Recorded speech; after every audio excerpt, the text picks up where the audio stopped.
ஏதோ ஒரு காரணம் இருக்குதுன்னு நினைச்சுக்கிட்டு இருக்கோம். இல்ல தொடங்கலாம், இல்ல தொடங்கலாம். இல்ல இல்ல இல்ல நமக்கு ஒண்ணு சொன்னது உங்களுக்கு இது விளங்கல நினைக்கிறேன். ஆ நான் முறையா அழைத்து விட்டேன். ஓகே. அனைவருக்கும் வணக்கம். வணக்கம், வணக்கம், வணக்கம்.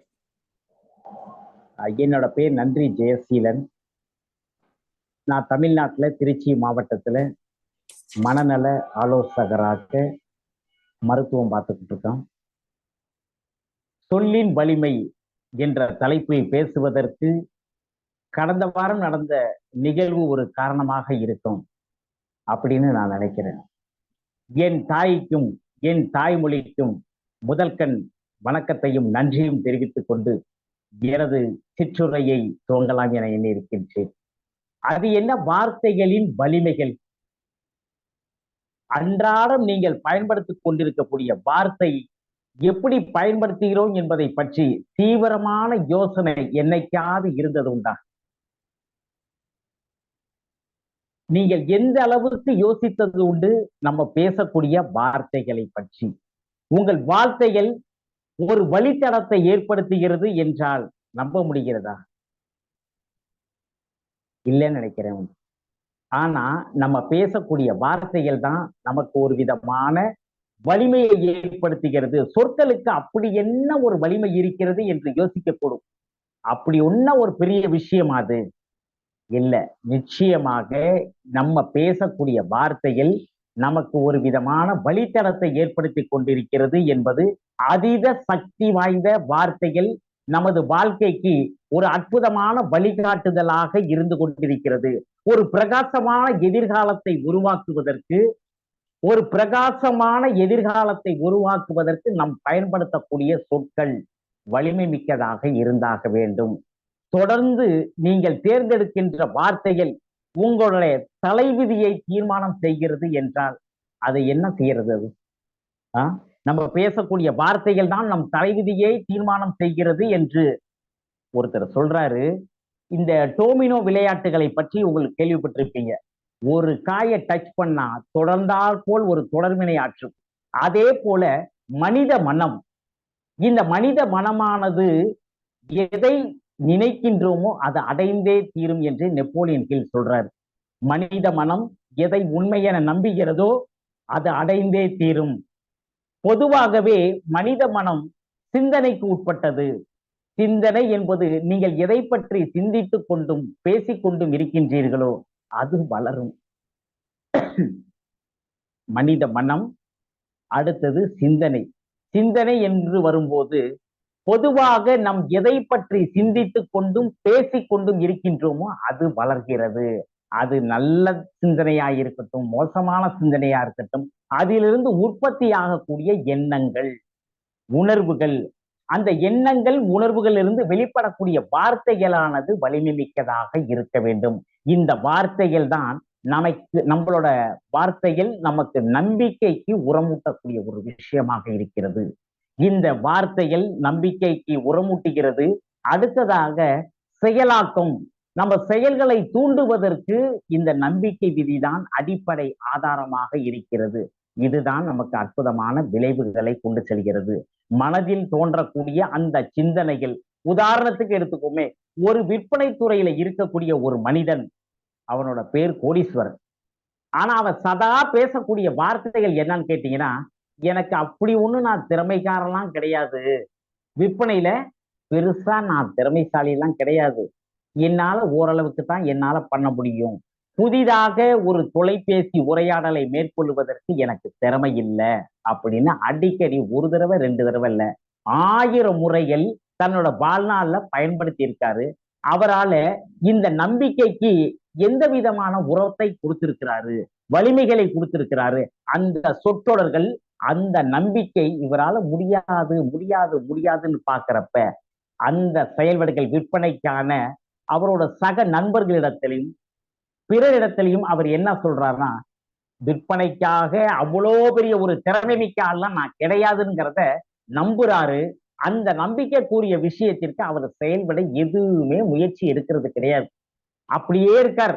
எந்த செயல்களும் செய்ய மாட்டார். செயல்களை தூண்டுவதற்கான சக்தி அந்த நம்பிக்கை விதையில் இருந்து வரவில்லை இவருக்கு. அப்ப அவரோட விளைவுகள் எப்படி இருக்கும்? ஒரு சர்வசாதாரண மனிதனாக ஒரு விற்பனையாளராகத்தான் இருப்பாரே தவிர நான் அற்புதமான அதீத திறமை மிக்க ஆளாகவும் பெரிய லெவல்ல கமிஷன் வாங்கக்கூடிய பொருளாதாரத்தை ஈட்டக்கூடிய வழிமுறைகளுக்கு அவருக்கு வாய்ப்புகளே இல்லாம போகிறது. அப்ப பாத்தீங்கன்னா என்ன நடக்குது இதுல? அவர் என்ன சொன்னாரோ அந்த வார்த்தைகளுக்கு தகுந்த மாதிரி நம்பிக்கை விதி வேலை செய்கிறது. நம்பக்கூடிய விஷயங்கள் செயல்விடைக்கு இவர் எந்த செயல்களுமே நாட்டம் இருக்காது, தூண்டுதல் இருக்காது. அந்த உள தூண்டுதல் என்று இந்த விற்பனைக்கான வழிவகைகளை நம்ம என்னென்னலாம் செய்யலாம் அப்படிங்கறத பாத்தீங்கன்னா சுத்தமாகவே அவர்கிட்ட வாய்ப்புகள் இல்லை. இதைத்தான் நம்ம என்ன சொல்றோம் வந்து இந்த கோடீஸ்வரனா இருக்கக்கூடிய பேர் மட்டும்தான் அவர் கோடீஸ்வரன் வச்சிருக்காரு. ஆனா விற்பனை துறையில ஜொலிப்பதற்கான சாத்தியங்கள் இல்லாத காரியங்களே அவர் ஈடுபட்டு கொண்டிருக்கின்றார். இப்ப நம்ம அன்றாட வார்த்தைகள்ல நம்ம பெரும்பாலும் தொலைபேசி அழைப்பா இருக்கட்டும், நேரடியான அணுகுமுறையா இருக்கட்டும், இல்ல பிறரோடு கலந்துரையாடக்கூடிய விஷயங்களா இருக்கட்டும், அவநம்பிக்கை அவநம்பிக்கை என்பது அதாவது அனுசரணையான எண்ணங்களுக்கு உற்பத்தி ஆகக்கூடிய அந்த வார்த்தைகளை இவர் புழக்கத்திலேயே கொண்டு வரல. இப்ப நம்ம அன்றாட வாழ்க்கையில நம்ம பயன்படுத்திக்கிட்டு இருக்கோம் இல்லையா வார்த்தைகள், அந்த வார்த்தைகள் என்னென்னலாம் நம்ம பயன்படுத்துறோம்? நம்ம எல்லாமே பேசலாமே வந்து சாதாரணமா நம்ம பேசக்கூடிய வார்த்தைகள், நம்ம அன்றாட புழக்கத்தில் இருக்கக்கூடிய வார்த்தைகள் என்ன இருக்கு? நான் இவரோட பேரெல்லாம் ஞாபகம் என்னால வச்சுக்க முடியாது, எல்லாத்தோட பேரையும் என்னால ஞாபகம் வச்சுக்க முடியலன்னு சொல்றாரு. அடுத்தது 10 பேத்துக்கு முன்னாடி நான் தெளிவாக பேசுவதற்கான எனக்கு பயம் இருக்கு, என்னால பேச முடியாது அப்படின்றாங்க. பெருசா நான் சம்பாதிப்பதற்கான திட்டங்கள்லாம் என்கிட்ட கிடையாது, பணம் என்கிட்ட சம்பாதிக்கிறதுக்கு முடியாது. இப்படி 1, 2 இல்ல 10, 20 ஆண்டுகளாக குறையோடி போன பழக்க வழக்கங்களுக்கு அடிமையாகி எதிர்மறையான வார்த்தைகளாக பேசி நேர்மறை சிந்தனையே அவங்ககிட்ட இல்லாம போயிடுச்சு. உண்மைதான்ல? இப்ப நம்ம அன்றாட புழக்கத்துல வைத்திருக்கக்கூடிய வார்த்தைகள் நம்ம நேர்மறையான நம்பிக்கை அமைப்பு முறைக்கு எந்த விதமான பழக்கங்களையோ பயிற்சிகளோ நம்ம கொடுத்துருக்கோமா? சொல்லுங்களேன் பார்ப்போம். இல்ல, எல்லாம் மியூட்ல இருக்கீங்கன்னு நினைக்கிறேன். அடுத்தது உறவு முறையில நம்ம பயன்படுத்தக்கூடிய வார்த்தைகள், என்னை யாரும் கண்டுக்கிறதே கிடையாது, என்னை மதிக்கிறதே கிடையாது, எல்லாரும் என்ன வச்சு செய்யறாங்க, அப்படிதான? யாருமே என்னை மதிக்கிறது கிடையாது. பேசக்கூடிய வார்த்தை என்ன காரியத்துக்கு மட்டும்தான் பயன்படுத்துக்கிறாங்க, மற்ற விஷயங்கள் எல்லாம் என்னை கண்டுக்கிறதே இல்லை. இந்த மாதிரியான வார்த்தைகளை பேச பேச இவங்களோட வாழ்க்கை தரங்களும் அப்படித்தான் அமைந்து கொண்டிருக்கிறது. இது உறவுகள்ல. நிதி நிலைமையில எனக்கு அந்த அளவுக்கெல்லாம் சம்பாதிக்க முடியாது. ஒருத்தர் கேட்கிறாரு, எப்படிங்க பிசினஸ் போயிட்டு இருக்கு அப்படின்னு கேட்கிறாரு. அதுக்கு நம்ம என்ன சொல்றோம்? பெரும்பாலும் பதில், பரவாயில்ல.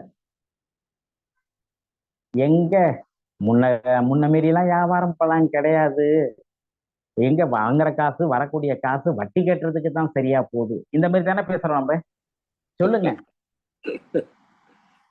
பெரும்பான்மையான வார்த்தைகள் இந்த மாரி தான் வந்துகிட்டு இருக்கு. வருமானம் 10ல, வியாபாரம் முன்ன மாரி கிடையாது, வரக்கூடிய காசெல்லாம் வட்டி கட்டுறதுக்கு தான் சரியா இருக்கு.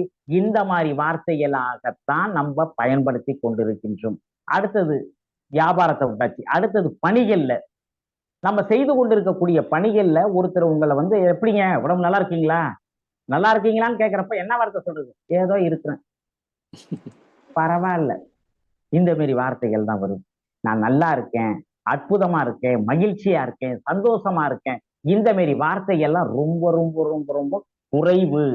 அப்ப நம்ம பேசக்கூடிய இந்த எதிர்மறையான வார்த்தைகள் தான் நம்ம நம்பிக்கை என்ற விதிகளுக்குள்ளார உரமாக இருக்கிறது. எதை நம்ம நம்புறோமோ அதைத்தான் இந்த வாழ்க்கை வடிவமைப்பை கொடுக்கிறது, நம்மளோட செயலாக்கத்திற்கு தூண்டுதலை கொடுக்கக்கூடிய விஷயங்களா இருக்கிறது. ஆரோக்கியத்தை விசாரிச்சாலும் சரி, கடந்த ஒரு 2 ஆண்டுகளுக்கு முன்பாக ஒரு வார்த்தை செய்தித்தாளை எடுத்தாலும் சரி, தொலைக்காட்சியை பார்த்தாலும் சரி, நம்ம செல்போனை எடுத்தாலும் சரி, ஒரே வார்த்தை பல்லாயிரம் முறை உச்சரித்து உச்சரித்து உச்சரித்து, அது என்ன வார்த்தைன்னு தெரியல, அது என் வாயில இருந்து வரக்கூடாது கூட நினைக்கிறேன் நான். கொரோனா கொரோனா கொரோனா, இந்த ஒரு வார்த்தை உலகெங்கிலும் வாழக்கூடிய எல்லா மக்கள் காதுகளிலும் கண்களிலும் பார்க்கக்கூடிய இந்த வார்த்தைகளே தான் அதிகமா இருந்துச்சு. அப்படியே அது பெருகி பெருகி பெருகி பெருகி எல்லா திசையிலும் இந்த கொரோனா அங்க இவ்வளவு பேர், இங்க இவ்வளவு பேர், அங்க இவ்வளவு பேர், இங்க இவ்வளவு பேர். நீங்கள் எந்த திசையில் பயணிக்க விரும்புகிறீர்களோ அந்த திசைக்கு இசைவான வார்த்தைகளை பயன்படுத்துவதற்கு நம் விழிப்பு நிலையோடு பேசுவதற்கு முன்பாக ஆயத்தமாக இருக்க வேண்டும். விழிப்பு நிலையோடு இருக்க வேண்டும். நாம் பேசுவதற்கு தயாராக இருக்கின்றோம். ஆனா இதெல்லாம் ஒரு பக்கம் இருந்தாலும் சில வார்த்தைகளை மட்டும் ஆக்கபூர்வமாக சில விளம்பர நிறுவனங்கள் பயன்படுத்துறாங்க. The Boost is secret of my energy. இந்த வார்த்தை சொன்னோம்னா நமக்கு என்ன நினைப்பு வருது? புதுசு கண்ணா புதுசு. கேள்விப்பட்டிருக்கீங்களா இந்த வார்த்தைகள்லாம்? கண்ணா லட்டு திங்க ஆசையா, கேள்விப்பட்டிருக்கீங்களா? இந்த ஒரு குறிப்பிட்ட வார்த்தைகள் தான் மீண்டும் மீண்டும் மீண்டும் அதே வார்த்தைகளை உச்சரித்து தனது நிறுவனத்தோட பொருளை நமது மூளையில சப்ளிமெண்ட்ல கொண்டு வந்து உட்கார வைக்கிறாங்க. நம்ம விரும்புறோமோ விரும்பலையோ, ஆனா இந்த பூஸ்ட் சீக்ரெட் ஆஃப் மை எனர்ஜிங்கிறது யாரின் வாயில் இருந்து வெளிப்படுகிறது? உயர்ந்த தன்மையுடைய அதிர்வுறக்கூடிய மக்கள் வாயிலிருந்து இது வெளியில வருது. அப்ப நம்ம கவனக்குவிப்பு எங்க இருக்குன்னு கேட்டீங்கன்னா, நம்ம மூளையில சப்ளிமெண்ட்ல கொண்டு வந்து உட்காரக்கூடிய வார்த்தை boost secret of my energy. இந்த மாரி சொற்றொடர்களை பயன்படுத்தி இது விலை உயர்ந்த வார்த்தைகள். கோடிக்கணக்கில் இந்த ஒரு சின்ன வார்த்தைகளுக்கு கோடிக்கணக்கான விலை மதிப்பு கொடுக்குறாங்க. இன்னொன்னும், நீங்கள் குறைந்த அதிர்வில் இருக்கும் போது உயர்ந்த அதிர்வில் இருக்கக்கூடிய உயர்ந்த அதிர்வு வார்த்தைகளை பேசக்கூடிய அநேக மக்களோட உறவாடுதல் ரொம்ப அவசியமான விஷயம். இதற்காக நான் மற்றவர்களோட அதிர்வுகளை வார்த்தைகளை சரி செய்ய போறேன், நீங்க நெகட்டிவாவே பேசிக்கிட்டு இருக்கீங்களா, அவர்களை சுட்டி காட்ட இயல்பாகவே அவர்களின் தன்மைக்கு நீங்கள் எளிதாக மாறுவது உறுதி. இந்த நேரத்துலதான் ஒரு அழகிய கிராமம். இந்த அற்புதமான கிராமத்துல ஒரு காலகட்டத்துல நாட்டாமையாகவும் சிறந்த ஆளுமையாகவும் இருந்தவர். அந்த ஊர்ல அவர் உடம்பு சரியில்லாம படுத்த படுக்கையாயிட்டார். அந்த ஊர் மக்கள்லாம் என்ன நினைக்கிறாங்க? அடடா, இவரை எப்படியாவது நம்ம குணப்படுத்தணுமே அப்படின்னு நினைக்கிறாங்க. இந்த ஊருக்கு நல்லது செஞ்ச ஒரு நல்ல மனுஷனாச்சே அப்படின்னு நினைக்கிறாங்க. அந்த ஊருக்கு புதிதாக ஒரு முனிவர் வந்திருக்கிறதாக கேள்விப்படுறாங்க. அவரை நிறைய பேர் குணப்படுத்துறாங்க அப்படின்னு கேள்விப்பட்டு அந்த ஊர் மக்கள் அவர்கிட்ட போய், ஐயா, இந்த மாதிரி எங்க ஊர்ல ஒரு முதியவர் இருக்காரு, அவரை நீங்க குணப்படுத்தினா நல்லா இருக்கும், இன்னும் கொஞ்ச காலங்கள் அவர் எங்களோடு வாழ வேண்டும் என்று நாங்கள் ஆசைப்படுகின்றோம், எங்களுக்காக அநேக நல்ல காரியங்கள்லாம் செஞ்சிருக்கக்கூடிய அந்த அற்புதமான மனிதன் அப்படின்னு அவர் சொல்றாங்க. சரி, நானும் வரேன்னு சொல்லிட்டு அடுத்த நாள் போறார். அங்க போன உடனே இவர் என்ன சொல்றாரு, இந்த முனிவர் இவர் படுத்திருக்காரு படுத்த படுக்கையில. நம்ம எல்லாரும் என்ன ஒரு வார்த்தை சொல்றோம்னா, இவர் அற்புதமாக குணமாகி கொண்டிருக்கின்றார், எல்லாரும் சேர்ந்து இந்த வார்த்தையை நம்ம பயன்படுத்த போறோம்னு சொல்றாரு. இதை கேட்டுக்கிட்டு இருந்த அங்க ஒரு இளைஞன் என்னங்க இவரை சரி பண்ணுவீங்க, ஏதாவது மருந்து மாத்திரை கொடுப்பீங்க, இல்ல ஏதாவது மந்திரங்கந்திர சொல்லியாவது நீங்க அவரை எழுப்பிவிடுவீங்கன்னு பார்த்தா, எல்லாரும் குணமாகணும்னு வேண்டுதலை வர வைக்க சொல்றீங்க, இந்த வார்த்தைகள் மட்டும் எப்படிங்க அவரை குணப்படுத்துங்க? இந்த முனிவர் அவன்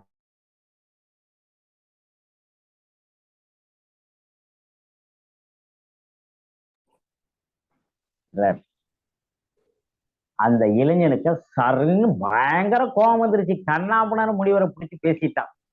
அந்த ஊர் மக்கள் அப்படியே அமைதியா வேடிக்கை பாக்குறாங்க. என்னடா ரெண்டு பேருக்கு சண்டை வந்துரும் போல இருக்கு. அந்த முனிவர் அமைதியா அந்த இளைஞனை பார்த்து என்ன சொல்றாரு, நான் என் வாயிலிருந்து வந்த வார்த்தைகள் என்ன, இந்த உலகத்திலேயே உன்ன மாதிரி ஒரு முட்டாளை நான் பார்த்தது கிடையாது அப்படின்னு சொல்றாரு. இந்த வார்த்தைகள் உனக்குள்ளார அமைதியா இருந்த இந்த கோபங்கள், அதீத கோபங்கள் எப்படி உருவானது? அப்ப என் வாயிலிருந்து வெளிப்பட்ட வார்த்தைகளுக்கு இந்த சக்தி இருக்குன்னா, நம்ம எல்லாரோட எண்ணங்கள்ல இருந்து உதயமாகக்கூடிய வார்த்தையானது, இங்கே இருக்கவர் அற்புதமாக குணமாகி கொண்டிருக்கிறார், அவர் குணமாவதற்காக இந்த பிரபஞ்சத்தில நாங்க வேண்டுகிறோம். இந்த வார்த்தையை கேட்டவொன்னா அந்த பையன் உணர்ந்து பார்த்து, ஆமா, வார்த்தைகளுக்கு சக்தி இருக்கு. அந்த முனிவர் சொன்ன மாதிரியே எல்லாரும் பிரேயர் பண்ணியிருக்காங்க. அவரும் குணமாயிருக்கிறார் என்ற இந்த கதை. இந்த கா இந்த கதையிலிருந்து நாம் புரிந்து கொள்ளக்கூடிய விஷயங்கள் நமக்கு என்ன வலியுறுத்துது சொல்லலாமே யாராவது?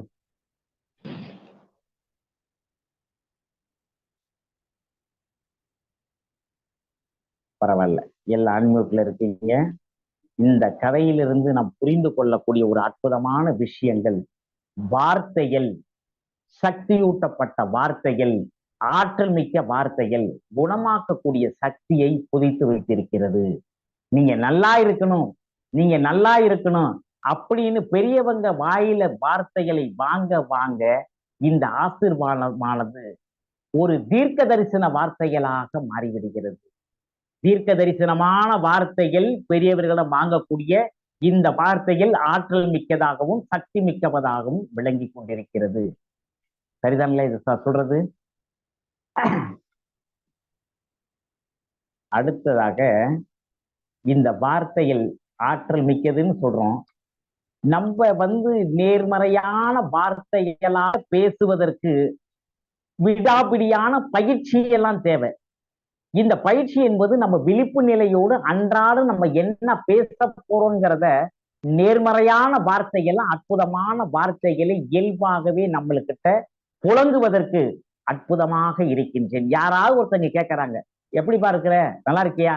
நான் அற்புதமாக இருக்கின்றேன், நான் மகிழ்ச்சியாக இருக்கின்றேன், ஆரோக்கியமாக இருக்கின்றேன், நல்லா இருக்கேன். இந்த மாரி வார்த்தைகளை சின்ன சின்னதா நம்ம பேச ஆரம்பிக்கிறப்ப பெரும்பான்மையான மக்களுக்கு இந்த ரூபாசிஸ் குடும்பம்னு நாங்க ஒண்ணு வச்சிருக்கோம்.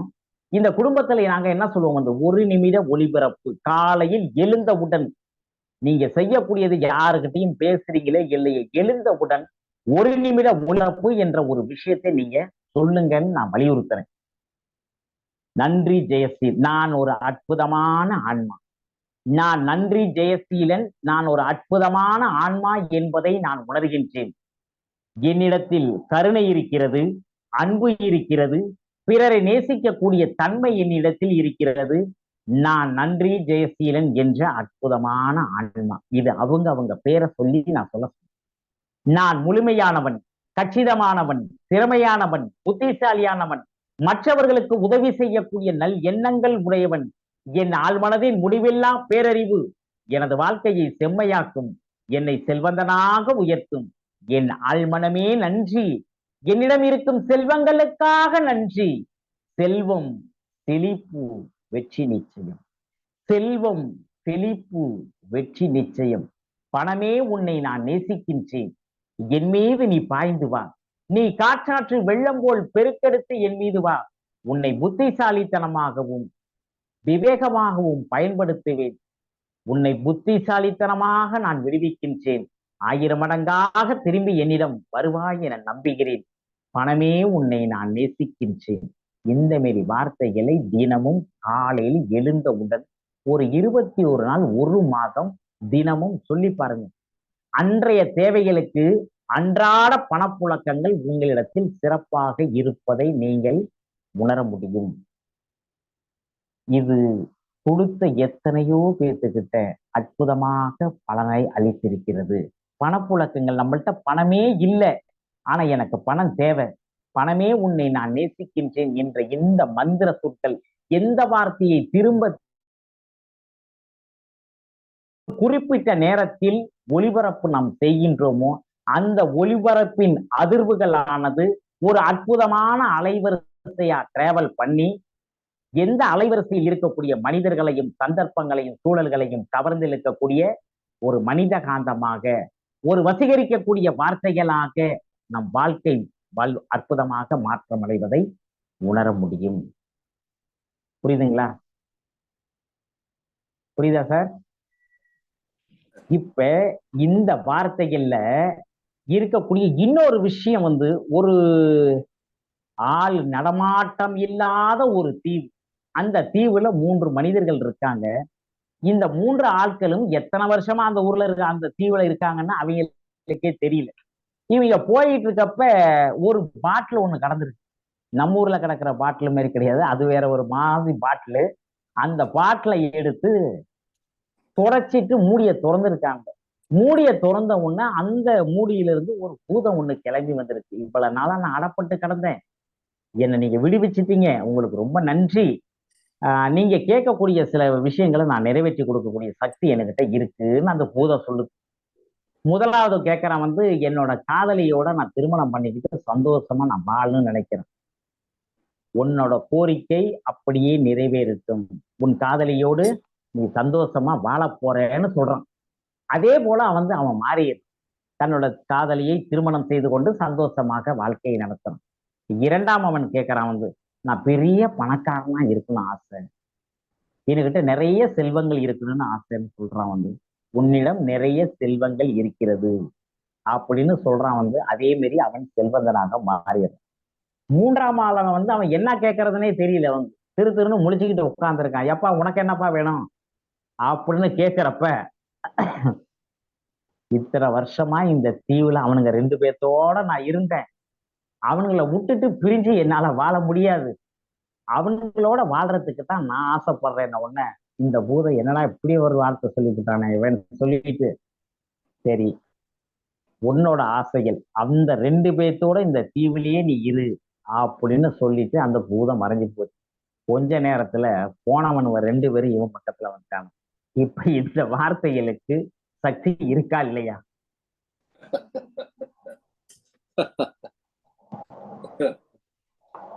அந்த வார்த்தைகள் அற்புதமாக, அந்த பூதம் என்று சொல்லக்கூடியது, நீங்கள் நன்றாக இருக்கவும் எல்லாம் சிறப்பாக இருக்கும் என்று கூறுங்கள், அதற்கு செவிவடிக்கக்கூடிய இந்த பிரபஞ்சம் அந்த விஷயத்தை அப்படியே மாற்றி கொடுக்கக்கூடிய சக்தி இந்த வார்த்தைகளுக்கு இருக்கிறது. 1990 வாக்குல ஒரு மிகப்பெரிய ஒரு பரிசோதனை ஒண்ணு நடக்குது. கேள்விப்பட்டிருக்கீங்களா இந்த பரிசோதனையை? 1990 ஜப்பான்ல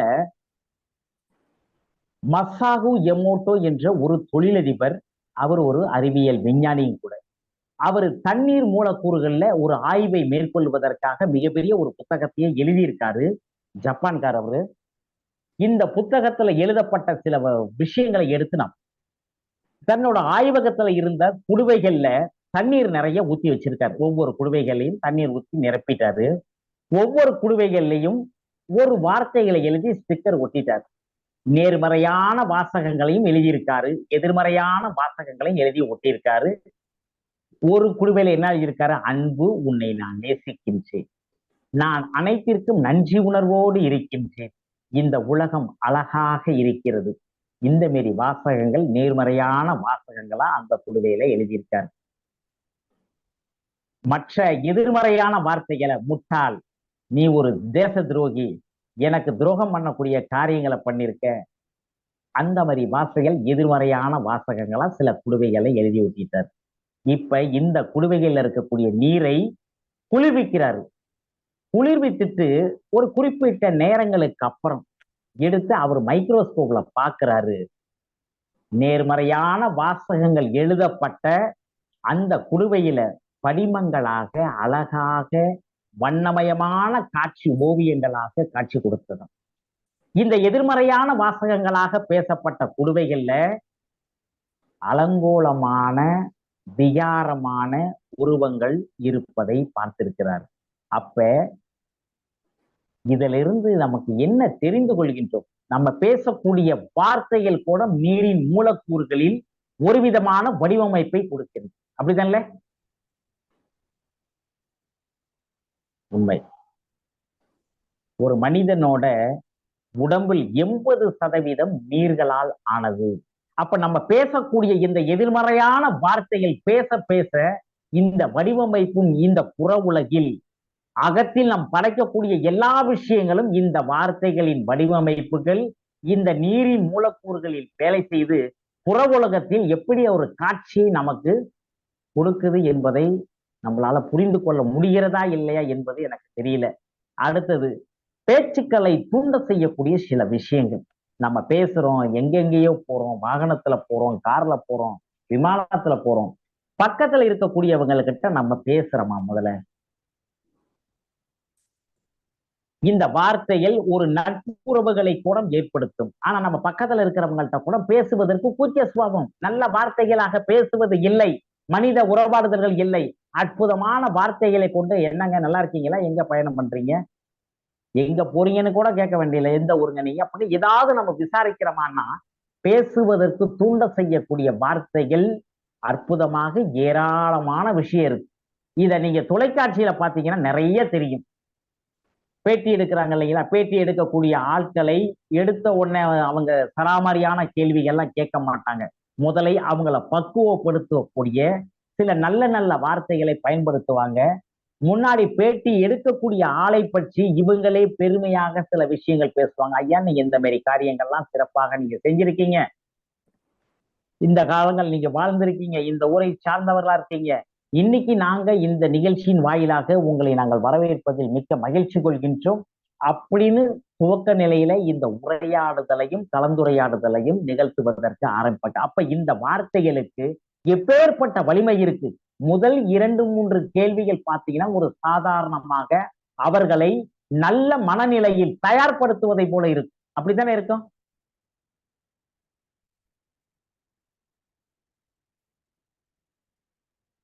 உண்மைதல்ல.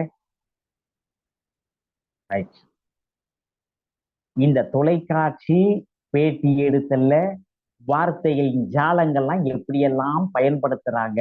இந்த வார்த்தை ஜாலங்களை பயன்படுத்தி அந்த நிகழ்ச்சி வரைக்கும் எதிரில் இருக்கும் பேசக்கூடியவர்களை உளத்தூண்டுதல் செய்வதற்கும் அவர்கள் சௌகாரிய நிலைக்கு வர வரைக்கும் அற்புதமான வார்த்தைகளை பயன்படுத்தி அவர்களை பெருமைப்படுத்தக்கூடிய வார்த்தைகளாத்தான் பேசுவாங்க. மகிழ்ச்சியானது பேச்சை சார்ந்தது. மகிழ்ச்சிக்கும் பேச்சுக்கும் சம்பந்தம் இருக்கா?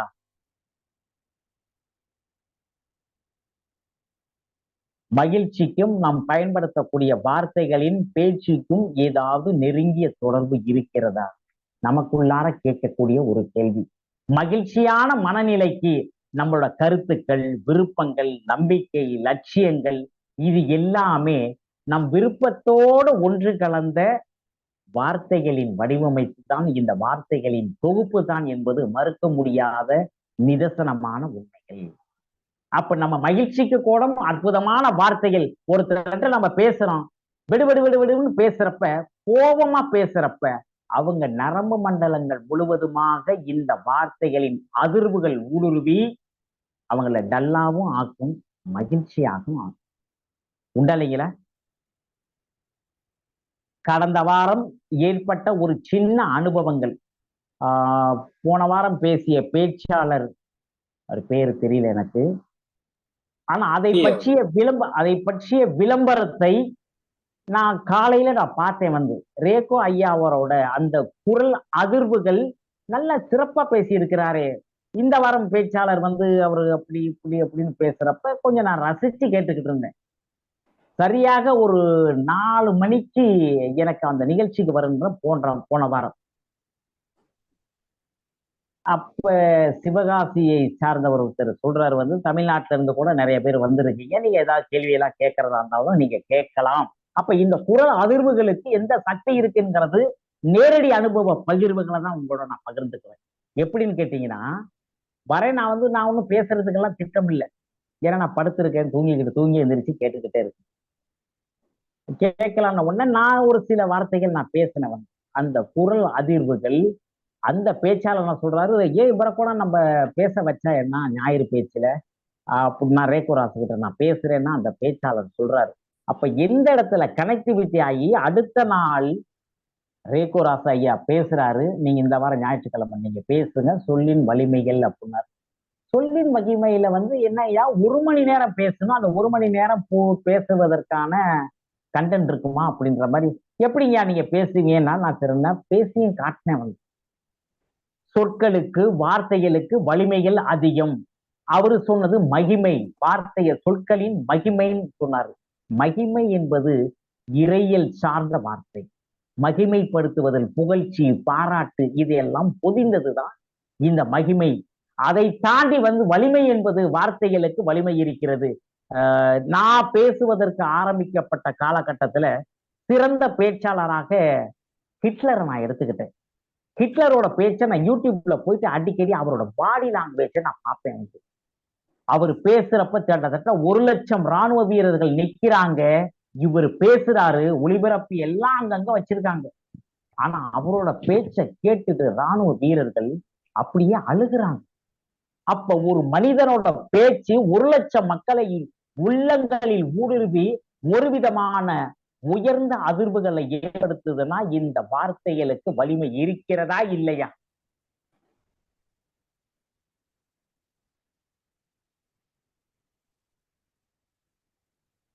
யாரும் பேச மாட்டேங்கிறீங்க.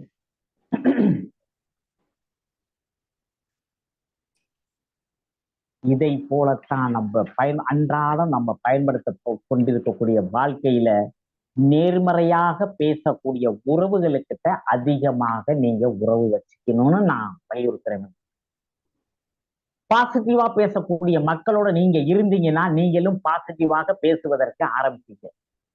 நீங்க நெகட்டிவா பேசக்கூடிய மக்களுக்கிட்ட ஆவாது போவாது நடக்காது, இன்னைக்கு செவ்வாய்க்கிழமை, இன்னைக்கு வெள்ளிக்கிழமை கையில இருந்து கொடுக்காத, இன்னைக்கு அஷ்டமி, இன்னைக்கு நவமி என்று காலத்தை கடத்தி கொண்டிருக்கக்கூடிய பயனற்ற வார்த்தைகளைத்தான் நாம் உத்தரகித்துக் கொண்டிருப்போம். வார்த்தைகள் என்பது தீர்க்க தரிசனம் அப்படின்னு நான் சொன்னேன். தீர்க்க தரிசனமான வார்த்தைகள் பேசுவதற்கு கூட நல்ல புத்தகங்களை வாசிக்கலாம், நல்ல வார்த்தைகளை நம்ம மனசுக்குள்ளார உலாவிடலாம். சதா எந்த வார்த்தைகளை உங்க புழக்கத்துல நிறைய இருக்கோ அதை இந்த பிரபஞ்சம் துல்லியமாக வடிவமைத்துக் கொண்டிருக்கிறது. உண்மையா இல்லைங்களா? இப்ப இந்த வார்த்தைகளின் வலிமை மிக்க சக்திகள் அப்படின்னு சொன்ன இந்த வார்த்தைகள் வாயிலிருந்து வெளிப்படக்கூடிய எலக்ட்ரான், நியூட்ரான், புரோட்டான் என்ற வார்த்தைகள் மூலமாக பிறரின் மனதை தூண்ட செய்யக்கூடியது, அதிர்வுறக்கூடிய விஷயங்களை எல்லாம் செய்யுது. உங்கள் கரங்களில் இருந்தும் எண்ணங்கள் எண்ணங்கள் என்பது ஒளியற்ற வார்த்தைகள். இப்ப நான் உள்ளுக்குள்ள நான் பேசுறேன், அமைதியா பேசுறேன். இப்ப உங்களுக்கு கேக்குதா? உங்களுக்கு கேக்குதுங்களா? எண்ணங்களுக்கு அதீத சக்தி இருக்கிறது, வலிமை இருக்கிறது. அது ஒரு மின்னாற்றலை போன்றது.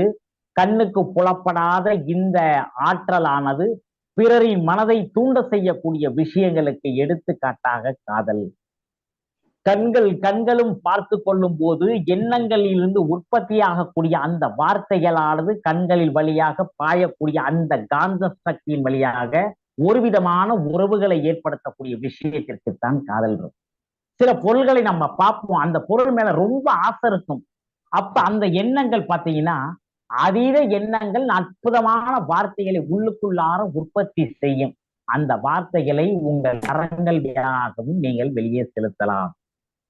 உங்கள் கரங்கள் வழியாகவும் உங்கள் உள்ளுக்குள்ளார ஒளியற்ற வார்த்தைகளை, அந்த எண்ணங்களை மீண்டும் மீண்டும் நீங்கள் உச்சரித்து இந்த கைகளை லேசாக அசைது கொண்டிருக்கும் போது இந்த காற்றில் இருக்கக்கூடிய எலக்ட்ரான், நியூட்ரான், புரோட்டான் வழியாக இந்த செய்தியை, இந்த தகவல்களை யாருக்கு நீங்கள் கடத்த வேண்டும் என நினைக்கின்றீர்களோ அந்த கடத்தப்படக்கூடிய அந்த நபர்களின் முகத்தை உங்கள் இதயத்திற்குள்ளார வைத்துக் கொண்டு உங்கள் கரங்களில் இருந்து அந்த காந்த கதிர்கள் வெளிப்படுவதை போன்று உள்ளுக்குள்ளார இந்த வார்த்தைகளை, உள்ளுக்குள்ளார அந்த வார்த்தைகளை நீங்கள் உச்சரிக்கும் போது உங்கள் கரங்களில் இருந்து ஒரு விதமான காந்த கதிர்கள் வெளிப்படுவதை உங்களால் உணர முடியும். இத ஏற்றுக்கொள்வதற்கும் ஏற்றுக்கொள்ளாதும் உங்களோட தன்மையை பொறுத்துதான். ஆனா ஒளிகளற்ற அந்த எண்ணங்கள் என்ற வார்த்தைகள் உச்சரிக்கக்கூடியது மீண்டும் மீண்டும் அதே எண்ணங்கள், மீண்டும் மீண்டும் அதே எண்ணங்கள். அந்த எண்ணங்களோட மகிழ்ச்சியான உணர்வு நிலை, எண்ணங்களும் உணர்வுகளும் மனித வாழ்க்கையை வடிவமைக்கிறது என்ற கோட்பாட்டின் அடிப்படையின் தத்துவத்தில் உங்கள் எண்ணங்களில் மீண்டும் மீண்டும் ஒளிபரப்பு செய்யக்கூடிய அந்த வலிமைமிக்க வார்த்தைகளை, உணர்வு, மகிழ்ச்சி, அன்பு, நன்றி உணர்வு, பாராட்டு, இந்த மாதிரி எல்லாம் செயல்பாட்டுக்கு கொண்டு வரப்ப உங்கள் வார்த்தைகள் வலிமை மிக்கதாக மாறுகிறது என்பது எனது உரையாக, சிற்றுரையாக இதை நினைத்துக் கொள்ளலாம். இதுல உங்களுக்கு ஏதாவது சந்தேகம் இருக்கா? கேள்விகள் இருந்தால் நீங்கள் கேட்கலாம்.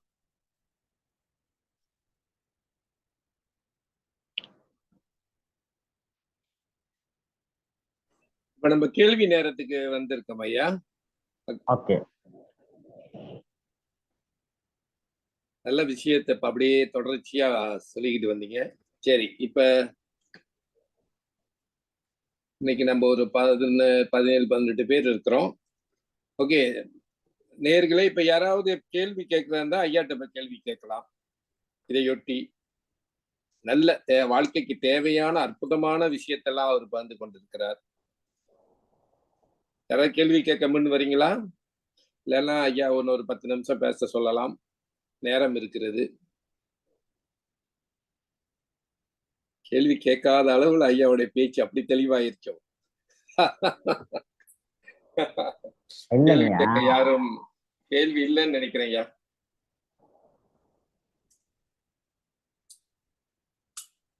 நம்ம கேள்வி கேட்டிருந்தோம்னாவே நம்ம தமிழினங்கள் பெரிய இனங்களாக மாறி இருக்குமே. உண்டா இல்லைங்களா? ஆமா, ஆமா. கேள்வி கேட்பதற்கே திறன்கள் நமக்கு பயிற்சியை கொடுக்கலையே. ம், ம். பள்ளி காலகட்டங்களில் நாம் பேசுவதற்கு வாத்தியார் புரியுதா? புரியுது. ஏதாவது கேள்வி இருக்காடா? ஏதாவது சந்தேகம் இருக்காடா? இல்ல, இருக்காது. இருக்கும். ஆனா ஆனா இருக்கும். ஏன் இருக்குன்னு நம்ம கேட்கணுமே. அந்த அடிப்படையான பயம். ஓகேங்களா? யாரோ கை தூக்குறாங்க. சரி கேளுங்கங்க.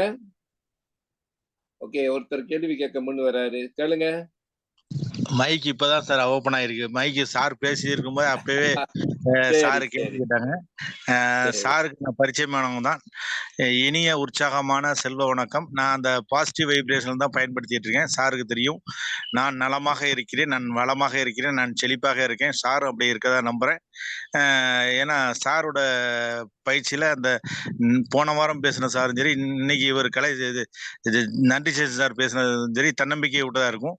அந்த வார்த்தையை பயன்படுத்த ஒரு பாசிட்டிவ் வைப்ரேஷன் மேலும் மேலும் மேலோங்கும். நெகட்டிவ் வார்த்தை முடிஞ்ச அளவு தவிர்க்கணும் அப்படிங்கிறது தான் என்னோட கருத்து. நான் முன்னே பேச நினைச்சேன், அது மைக்கு முன்ன ஓப்பன் ஆகல. அது இப்பதான் மைக்கு ஓபன் பண்ணியிருக்கீங்க. அதனால பயிற்சி மிக சிறப்பா இருந்தது. வாழ்த்துக்கள் சார். அந்த ஞாயிறு பேச்சு மலை சாருக்கும், ரேகோ சாருக்கும், ஜெய்சல் சாருக்கும், எல்லாத்துக்கும் இந்த குழுவில் இருக்க அனைவருக்கும் நன்றி தெரிவிச்சுக்கிறேன். வாழ்த்துக்கள், வாழ்த்துக்கள் சார். நன்றி சார், நன்றி சார், நன்றி சார். கேள்வி நன்றி. கேட்டீங்களா? என்ன கேள்வி கேட்டீங்களா?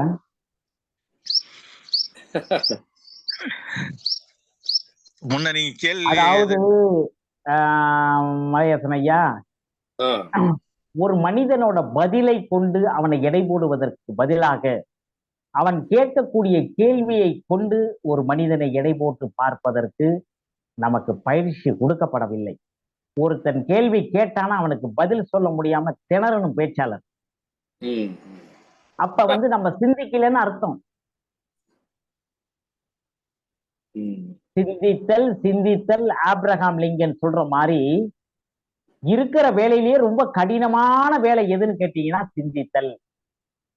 அதனாலதான் பெரும்பான்மையான மக்கள் அந்த வேலைக்கே வருவது இல்லை. நான் ஆரம்ப காலகட்டத்தில் 10 பேத்துக்கு முன்னாடி வகுப்பறையில் எழுந்து படிப்பதற்கு கூட என்னிடம் சக்தி கிடையாது, என்னிடம் பேச்சாற்றல் கிடையாது. கல்லூரி காலகட்டங்கள் வரையும் எனக்கு கிடையாது. 41 வயதில் நான் யார்? நான் எதற்காக பிறந்திருக்கின்றேன்? ஒரு அசாதாரண மனிதனாக வாழ்ந்து அசாதாரண மனிதனாக மண்டைய போடுவதற்கு நான் பிறப்பெடுக்கல. என்னோட பேர் தனித்துவமான பேராக இருக்கும். நான் ஏதாவது ஒரு புதுமையை ஒன்று படைத்தாக வேண்டும். மனித மனங்களின் மராமத்து பணிகள், ஆளுமை மிக்க மாணவர்களின் உருவாக்கம், கேள்வி கேட்கப்பட வேண்டும். கேள்வி கேட்கப்படவில்லை என்றால் மூளையில் அந்த சபுலிமல் பகுதியை சுற்றிலும் ரோஸ் கலர்ல இருக்கக்கூடிய அது வேலை செய்யாமையே போயிரும் கடைசி வரைக்கும். கேள்விகளை கேட்கப்பட வேண்டும். விளம்பரத்துறையில சொல்றான் வந்து அருமையான வார்த்தை, வாழ்க்கை ஒரு கலைப்படைப்பு. நான் சொல்றேன், வாழ்க்கை ஒரு கலைப்படைப்பு. இந்த வாழ்க்கை என்னடா மோசமான வாழ்க்கை, என்னடா மோசமான வாழ்க்கை, அந்த வாழ்க்கையே போர் அடிக்குது, எவ்வளவு கஷ்டம். வாழ்க்கை என்பது எல்லாம் இருக்கக்கூடிய பொதித்து வைக்கப்பட்ட ஒரு அனுபவம். பிறப்பிற்கும் இறப்பிற்கும் இடைப்பட்ட காலகட்டத்தில் நிகழ்ச்சி நிரல். இந்த நிகழ்ச்சி நிரலை நான் தயார் செய்ய போறேன்னா பிறர் தயார் பண்ண போறாங்களா? அப்ப கேள்வி கேட்பதற்கான அடிப்படையான யுத்திகள் கூட என்னால் புரிந்து கொள்ள முடியவில்லை என்றால் நான் பல கோடி ரூபாய் சம்பாதிப்பேன்னு வெறுமனையே பேசிக்கிட்டு உலா வருவதில் ஒன்றும் நியாயமில்லை. நான் அற்புதமான வார்த்தைகளை உருவாக்குகின்றேன், எனக்கு நானே பேசிக் கொள்கின்றேன். நான் ஒரு இலக்கு வச்சிருக்கேன். என் வாழ்க்கையில் 100 கோடி ரூபாய் நான் சம்பாதித்தாக வேண்டும் என்று ஒரு இலக்கு வைத்திருக்கின்றேன். ஆனால் இன்று வரை 1 கோடியை கூட நான் பார்த்தது கிடையாது. அப்ப இந்த இலக்குகளை நான் எல்லாத்துக்கிட்டையும் சொல்லிட்டு ஒன்று அதுல அடைஞ்சே ஆகணும். இல்ல இதை யாராருக்கிட்டலாம் நான் சொல்லணும், அவங்களுக்கு முன்னாடி நானு தலையை காட்டக்கூடாது. அப்படிதானே?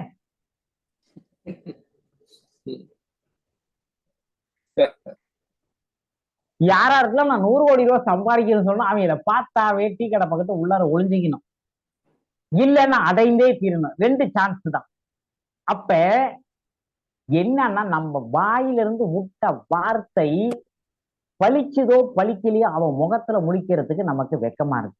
ஆனா எனக்குள்ளார நான் பேசிக்கலாம்ல அந்த வார்த்தைகளை, அந்த இலக்குகளை நான் மற்றவர்கள் முன் பேசுவதற்கு முன்பாக எனது உட்குரல், என் உள்ளார ஒலித்துக் கொண்டிருக்கக்கூடிய ஒலிகளற்ற அந்த எண்ணங்கள் என்ற வார்த்தைகளை நான் என்ன கேட்கலாம்?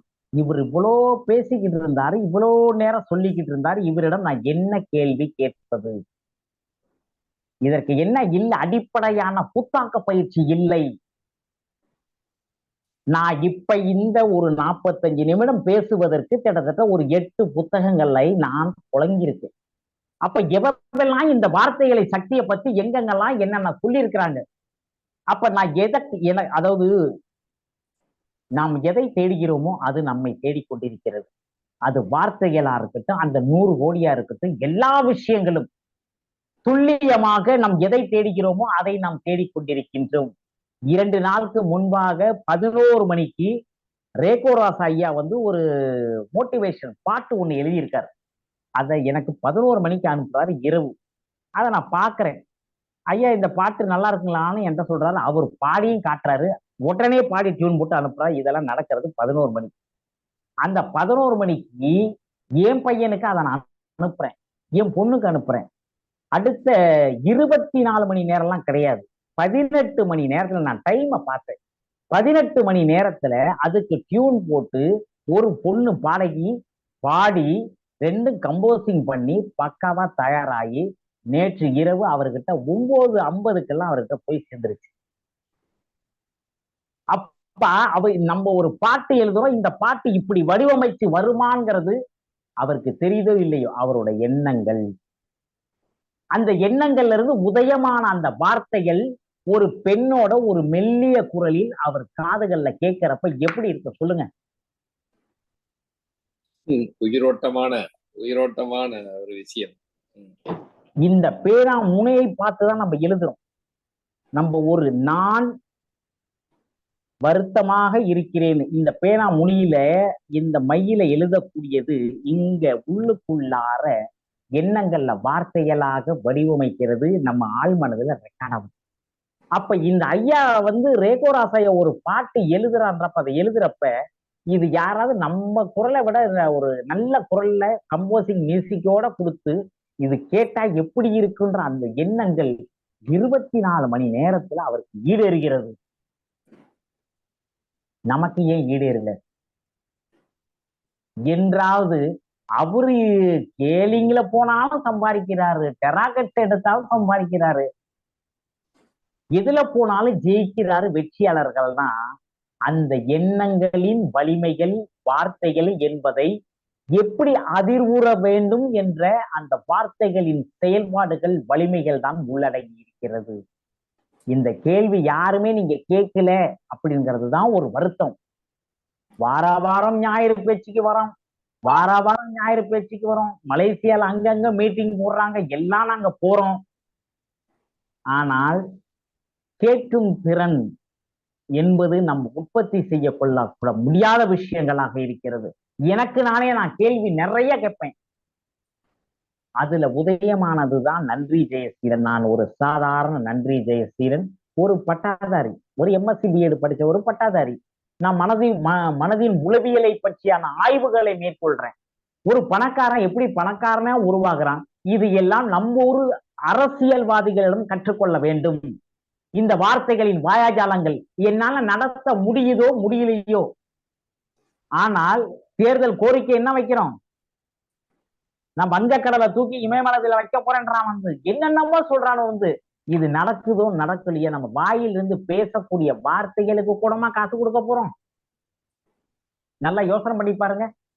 எந்த அரசியல்வாதியாவது எனக்கு 70 வயசாச்சு, நம்ம நான் ரிட்டைர்மெண்ட் ஆகிக்கிறேன், என்னால வேட்பாளரா நிற்க முடியாது, என்னால ஊர் ஊரா வெயில்ல சுத்தி பிரச்சாரம் பண்ண முடியாது, நான் தோத்துருவேன் அப்படின்ற வார்த்தைகள் பயன்படுத்துறாங்களா? அவருக்கே பெரிய கட்சி நிக்குது, நம்ம வேட்பாளர், ஆனா என்ன சொல்லுவான், நான் பிரச்சாரம் போன இடத்துல எல்லாம் எனக்கு வாக்குகள் வந்து நல்ல பிரகாசமா இருக்கு சொல்றாங்களா இல்லையா? என்னைக்காவது எந்த அரசியல்வாதிகளாவது வருத்தமா இருந்து தற்கொலை பண்ணிக்கிட்டு விரக்தியில இருக்கிற மாதிரி பார்த்திருக்கீங்களா? அதுதான் எனக்கு பிடிக்கும் அரசியல்வாதிகள் கிட்ட. ஏன் சாவுற வரைக்கும் நான் முதலமைச்சரா தான் இருப்பேன்றானவர். வார்த்தைகளுக்கு அதீத சக்தி இருக்கிறது. அவர்கள் பேச்சாளராக வலம் வருவதற்கு வெள்ளையும் சொல்லையமா இருக்கு. அங்க பாத்தீங்கன்னா லாண்டரி கடையில கடை இருக்கும், ஆனா வெளியில வரப்ப பாத்தீங்கன்னா நீட்டா வெள்ளையும் சொல்லையுமா அந்த பாசிட்டிவான வார்த்தைகள் பேசக்கூடிய தன்மைகள் அரசியல்வாதிகளுக்கு நிறைய இருக்கு. அதனாலதான் அவங்க நீண்ட நாட்கள் ஆயுளோட இருக்கிறாங்க.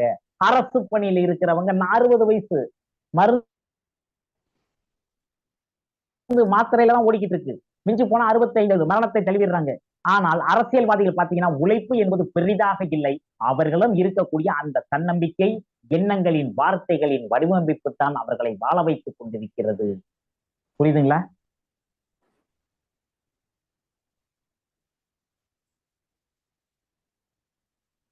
எல்லாரும் மந்திரம் போட்ட மாதிரியே இதை யாருமே பேச தயாரா இல்ல. ஐயா டெபாசிட் இழந்தா கூட நான் தான் முதலமைச்சர்னு சொல்லுவாங்க ஐயா. டெபாசிட்டை இழந்துட்டா கூட அந்த தோல்விக்கான காரணம் சொல்லுவாங்க பாத்தி, அது ஒரு கூட்டுத்தனமான காரியமா இருக்கும். நமக்கு நல்லாவே தெரியும், ஏய் எவ்வளவு அடிச்சாலும் தாங்குறான்டா அப்படின்னு சொல்றாங்க பாத்தீங்களா? அதே மாதிரிதான் அரசியல்வாதிகளிடம் பாடம் கற்றுக்கொள்ள வேண்டும். 75 வயது வேட்பாளராக நிற்கிறாரு, தன்னை ஊழல்வாதி என்று பேப்பர்ல இருந்து நியூஸ் பேப்பர்ல இருந்து எல்லாம் போட்டு பரப்பியாச்சு, இவன் இவ்வளவு கோடி ரூபாய் கொள்ளடிச்சான்ட்டு. எல்லாத்துக்கும் மக்களுக்கு தெரியுது, செய்தியிலையும் சொல்றாங்க, கண்ணுல காட்டுறாங்க, எல்லாம் காட்டுறாங்க. ஆனால் மீண்டும் அவரை வேட்பாளராக நிறுத்துறாங்க பத்தியா? இவனை நிறுத்தினால் இவன் வார்த்தைகளால் வென்று விடுவான், வார்த்தை ஜாலங்கள் இவன் மனதில் இருக்கிறது, நம்மள்கிட்ட இருக்காது. அதை நம்ம உற்பத்தி பண்ணாமையே சும்மா வெறுமனையே வார்த்தைகள்ல வந்து நான் என்ன சொல்றது, நான் வெற்றியாளன், நான் அற்புதமானவன், நான் மகிழ்ச்சியானவன், அதுல உணர்வுகளை கொடுக்கப்பட வேண்டும். அந்த உணர்வு என்பது வார்த்தைகளோட இருக்கக்கூடிய விஷயங்களாக இருக்கும். வார்த்தைகளுக்கு வலிமைகள் இருக்கிறது. ஆண்டாண்டு காலங்களாக 2000 ஆண்டுகளுக்கு முன்பாக எழுதி வைக்கப்பட்ட இந்த 6 வார்த்தைகளை கொண்ட திருக்குறள் கூடம் எழுதி வைக்கப்பட்ட வார்த்தைகள் தான் இன்றும் அநேக தமிழினங்களில் உயிரோட்டங்களாக ஓடிக்கொண்டிருக்கிறது. இல்லைங்களா? எழுத்தாற்றல், பேச்சாற்றல், செயலாற்றல். இந்த எழுத்தாற்றல், பேச்சாற்றல், செயலாற்றல், இந்த 3 விதமான ஆற்றல்கள், அதீத ஆற்றல்கள் கூட தேவையில்லை. சமநிலைப்படுத்தப்பட்ட ஆற்றல்களை நாம் கற்றறிந்திருக்கின்றோமா? அப்ப கேள்வி கேட்பதற்கு கூட நம்ம பயிற்சி கொடுக்கணும் போல இருக்கு. இந்த மாதிரி கேள்வி கேட்கணும். வணக்கம் ஐயா. வணக்கம் அண்ணா. வணக்கம்மா. வணக்கம்மா. வணக்கம்மா. ரொம்ப தெளிவா நல்ல தெளிவான விளக்கத்தை கொடுக்குறீங்க, அதனாலதான் கேள்வி கேட்க முடியல. ஏன்னா நாங்க பேசுறத வச்சு இன்னும் எவ்வளவு விஷயம் நம்ம பின்தங்கி நிக்கிறோம், இனிமே நீங்க சொல்றதை அமல்படுத்தணும் அப்படின்னு அது புரியுது. புரியலாட்டினா கேள்வி கேட்கலாம். நீங்க நல்லா தெளிவா சொல்றீங்க, ஒரு விழிப்புணர்வு கொடுக்குறீங்களா எக்ஸ்ட்ரா. ஆனா தமிழ்நாட்டுல வெயில் அதிகமா, என்ன தூக்கி ஃப்ரிட்ஜ்ல போட்டீங்கம்மா நீங்க. ரொம்ப ஒரு அழகான விளக்கம் கொடுத்தீங்க பாருங்க. அரசியல்வாதியும் அதுல கூட எவ்வளவு ஒரு பாசிட்டிவா நீங்க கண்டுபிடிச்சு சொல்றீங்க பாருங்க. இதெல்லாம் எங்களுக்கு ஒரு சின்ன சின்ன டிப்ஸாவும் நல்ல ஒரு விளக்கமாவும் இருக்குது. அதனாலதான் கேள்வி கேட்கறதுக்கு அங்க வாய்ப்பே இல்ல. இப்படிப்பட்ட ஆசிரியர் எல்லாம் எங்களுக்கு முன்கூட்டியே கிடைச்சிருந்தா நாங்களும் பெரிய பண்டிதரா இருப்போம். அப்படிலாம் கிடையாதுமா. அதாவது வாத்தியார் வீட்டு பிள்ளைங்க மக்களுக்கு வாங்க, அப்படித்தானே கேள்விப்பட்டிருக்கீங்க? பாசிட்டிவா என்ன நெகட்டிவா சொல்ல முடியாது. இப்பதானே சொன்னீங்க, எல்லாத்தையும் நம்ம பாசிட்டிவா நம்ம பாக்குற கண்ணோட்டத்துல இருக்கு. எப்படி நம்ம அம்மாமா, எங்க அம்மாவுக்கு வயது 80. எங்க அம்மாவோட தாத்தா வந்து புதுக்கோட்டை ராஜா கிட்ட வாத்தியாரா இருந்தாரு. என் மனைவி ஆசிரியை, என் சகோதரி ஆசிரியை, எங்க அப்பா வாத்தியார், எங்க அம்மா டீச்சரு. இந்த ஆசிரியர் குடும்பத்துல வந்தவன் எனக்கு இந்த ஆசிரியர் தொழிலே எனக்கு வேண்டான்னு வெளியில வந்தால், அப்படியே பள்ளிக்கூடத்துக்கு போனாலும் அந்த பிள்ளைங்க எல்லாம் பாவம். அப்படி இருந்த எனக்கு பாடம் நடத்த தெரியாது. பிஎட் எக்ஸாம் எழுதுறப்ப அடுத்த பிள்ளைங்கள்ட்ட கொடுத்தா நோட்டு ரெக்கார்ட் நோட் எழுதி வாங்கினேன். அதுவரையும் கிடையாது. ஆனால் எனக்குள்ளார ஒரு தாக்கத்தை ஏற்படுத்த நான் ஒரு பிரபலமான ஒரு பேச்சாளனாக நான் உருவாக வேண்டும். இதற்காக போடுற ஏகப்பட்ட புத்தகங்கள் இருந்து தெரிந்து கொள்ளக்கூடிய ஒரே விஷயம், எத்தனை மோட்டிவேட் நீங்க போனீங்கனாலும் உங்க வாயிலிருந்து வரக்கூடிய வார்த்தைகள் தான் உங்களை வடிவமைத்துக் கொண்டிருக்கிறது. வேற எதுவுமே கிடையாது. உண்மையா உண்மை. அது 100% கூட இல்ல, 300% உண்மைன்னு சொல்லலாம். ரேகோராஸ் ஐயா சொல்றப்ப, ஐயா சொல்லின் வலிமை, அவருதான் தலைப்பு சொல்ல. எப்பயுமே நீங்க என்ன தலைப்புன்னு என்ன கேட்பாரு, அவரு தலைப்பை வச்சுட்டு என்ன கூப்பிட்டாரு. வார்த்தை நல்லதான், வார்த்தைங்கிறது நல்லதானே. நம்ம பேசக்கூடிய வார்த்தைகள்ல எலக்ட்ரான், நியூட்ரான், புரோட்டான் வடிவமைப்பு இருக்கு. தண்ணீர்ல அந்த மூலக்கூறுகள் அழகா ஸ்ட்ரக்சர் ஆகுது. இந்த தண்ணீர் தெரப்பி செய்யறதுல எங்க பயிற்சியில இருக்கக்கூடிய சிலருக்கெல்லாம் நல்லாவே தெரியும். இந்த தண்ணீரை என்ன பேசிட்டு குடிக்கிறோமோ, நம்ம உடம்புல இருக்கக்கூடிய எல்லா செல்களிலும் அந்த வார்த்தைகள் ஊடுருவும். அதற்கு தகுந்த மாதிரி சந்தர்ப்பங்களையும் மனிதர்களையும் கவர்ந்திருப்போம். ஏற்கனவே தூங்குமஞ்சி மாதிரி இருந்துக்கிறவனை பார்த்து, என்னப்பா இப்படிப்பா இருக்கிற அப்படின்னா, என்ன படிக்க, ஒரே வெயில் ஒரே வெயில் ஒரே வெயில். இப்ப தமிழ்நாட்டுல ஃபுல்லா வார்த்தைகள் என்ன கேட்டீங்கன்னா, ஒரே வெயிலுப்பா, வெயில் பயங்கரப்பா. ஏன்னா இருக்கிற மரத்தெல்லாம் புடுங்கி போட்டு வெயில் வெயிலுன்னா இதெல்லாம் என்னடா அர்த்தம்? நீ வசதியாக வாழ்வதற்காக 4 வழி சாலை 6 வழி சாலை இருக்கிற மரத்தெல்லாம் புடுங்கி போட்டீங்க. வெயில் வெயில்னு சொல்லிக்கிட்டு இருந்தா வெயில் தான் உருவாகும். மழை இல்ல மழை இல்ல மழை இல்ல, மழை எங்க பெய்யும்? நீதான் இல்ல இல்லன்னு சொல்லிக்கிட்டே இருக்கீங்க. நீ பேசக்கூடியதுதான் வடிவமைத்துக் கொண்டிருக்கிறது. உன் வீட்டுல இருக்கக்கூடிய சுவர்களுக்கும் டிவிகளுக்கும் எல்லாத்துக்குமே காது இருக்கு. குடும்பத்தோட சேர்ந்து சிரிப்போம், குடும்பத்தோட சேர்ந்து ஒரு அற்புதமான நகைச்சுவை சேனலை பார்க்கலாம்னா, நாடகத்தை போட்டுட்டு எவன் குடும்பத்தை எவன் கெடுக்கிறது, எவன் தொழிலை எவன் கெடுக்கிறது, இந்த மாதிரி அதிர்வுகளாக இந்த செவுத்துல கேட்டுக்கிட்டு இருக்கப்ப மீண்டும் என்ன கிடைக்கும் அந்த வீட்டுல? நல்லா யோசனை பண்ணி பாருங்க. அதிர்வு என்பது வார்த்தைகளை சார்ந்தது. உயர்ந்த அதிர்வுகளை உருவாக்குவதற்கு நம்ம வீட்டுல இருக்கக்கூடிய தொலைக்காட்சி ஒண்ணு இருந்தா போதும். ஒரு நாளைக்கு ஒரு வீட்டுல 4 நாடகம் பாத்தீங்கன்னா போதும். எண்ணி 3 வருஷத்துல 4 பேர் அந்த ஹாஸ்பிட்டலுக்கு போயிடுவாங்க. இல்ல குடும்பம் பிரிஞ்சிடும். தெரியாத டெக்னிக்கல் எல்லாமே கத்துக் கொடுப்பாங்க. நாத்தனார் எப்படி பிரிக்கிறது, மாமியார் எப்படி வில்லியாக்குறதுங்கிறது எல்லாமே நம்ம மனம் விரும்புதோ இல்லையோ ஆட்டோமேட்டிக்கா ரெக்கார்டுல போய் பதிவாகி அதே மாதிரியான சூழல்கள் நம் குடும்பத்துல உருவாகுவது இந்த வார்த்தைகளுக்கு வலிமை இருக்கிறது. சரிங்களா? உண்மை உண்மை சார், சரியான உண்மை. ஏனென்றால் அந்த நாடகத்தை பார்த்து விட்டுதான் மக்கள் அந்த வார்த்தையை பயன்படுத்துவார்கள் நம்மளிடம் பேசும்போது. நாம் ஒரு பிசினஸ் பத்தி, அதாவது இந்த மாதிரி ஒரு டைரக்ஷன் எம்எல்எம் ஏதாவது ஒரு வியாபாரம், ஏதாவது ஒரு இப்ப மோட்டிவேஷன் மாதிரி எதுவும் பேசணும்னா அவங்க உடனே அதை கொண்டு இதுல கலந்து பேசுவாங்க. அது உண்மைங்க சார். உலகத்திலேயே அது ஏன் அதை நிப்பாட்டாம இருக்காங்க? அதுக்கு தமிழ்நாடு தானே காரணம். ஒரு மிகப்பெரிய சக்தி ஒண்ணு நடந்திருக்குமா. என்னன்னு கேட்டீங்கன்னா, இந்த ருவாசிஸ் குடும்பத்துல ஒருத்தர் நான் ரொம்ப பொறாமப்படுவேன். திடீர்னு மும்பைல இருக்கேன்னு பாரு, திடீர்னு கோயம்புத்தூர்ல இருக்கான்னு பாரு, திடீர்னு சேலத்துல இருக்கான்னு பாரு, திருப்பி ட்ரெயின். நான் பாக்குறப்பல இவரு நம்மளை விட சின்ன வயசா பெரிய வயசா அப்படின்னு நான் யோசனை பண்ணது உண்டு. நமக்கு இங்க திருச்சிக்கு போயிட்டு வர்றதுக்கு இவ்வளவு மலப்பு தட்டுது. இவரு மும்பை போறாரு, எந்த ஊர்ல எங்க இருக்கிறாருன்னு சொல்ல முடியாத அளவுக்கு பரபரப்பா இருக்காரு. திடீர்னு ஒரு நாள் போன் அடிச்சு, இது மாதிரி நம்ம உங்களுக்கு ஒரு போன் பண்ணுவாரு பெங்களூர்ல இருந்து. அவங்க உடம்பு சரியில்லாம ஹோமோஸ்டேட்டிக்கு போயிட்டாங்க, சுயநினைவு இல்ல. அந்த பையன் பேசினார்னா, அவருக்கு கடைசி மருத்துவர்கள்லாம் கைவிட்டதுக்கு அப்புறம் திருச்சியில நன்றி ஜெயசீல்னு ஒருத்தர் இருக்காரு, அவர்கிட்ட நீங்க பேசுங்க, பேசினாவே உனக்கு தெம்பு வந்துருன்னு இருக்காரு. நான் பேசுறேன் அந்த பையன்ட்ட, உங்க அம்மாட்ட வீடியோ காட்டு பண்ணா, பெட்டுல ஒண்ணுமே இல்லாத ஒரு உடம்பு படுத்திருக்கிறத அந்த முகத்தை பார்த்துட்டு நான் என்ன சொல்றது?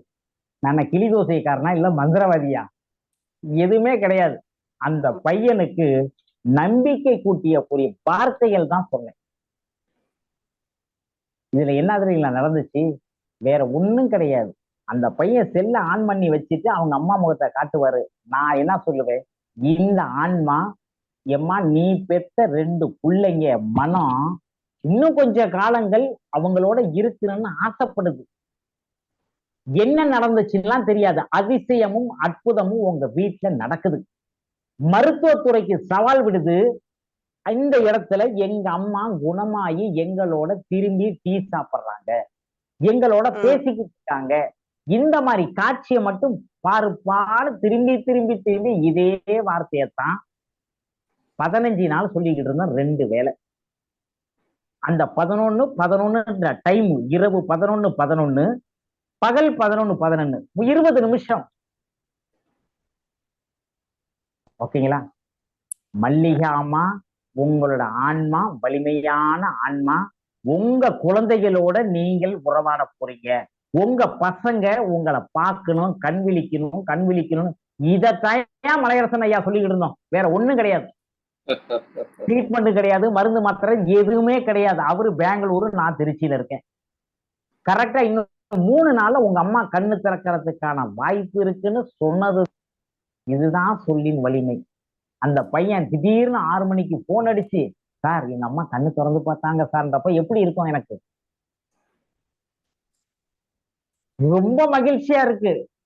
என்கிட்ட சொன்னவருக்கு நான் போன் அடிக்கிறேன், உடனே அடிக்கிறேன், சார் நான் ஒரு மீட்டிங் இருக்கேன் சார், நான் அப்புறம் கூப்பிட்டுங்களா சார், அந்த அம்மா கண்ணு திறந்துட்டாங்களா சார். அதுக்கப்புறம் 1 நிமிஷம் பேசுறாரு. ஓகேங்களா? இது நடந்த உண்மை. வார்த்தைகள் உயிர்ப்பிக்கக்கூடியது, குணமளிக்கக்கூடியது, சக்தி ஊட்டக்கூடியது, ஆற்றல் கூடியது. அந்த பையனுக்கு பெங்களூர்ல 3 வார்த்தைகள் தான் கத்துக் கொடுத்தேன். ஓ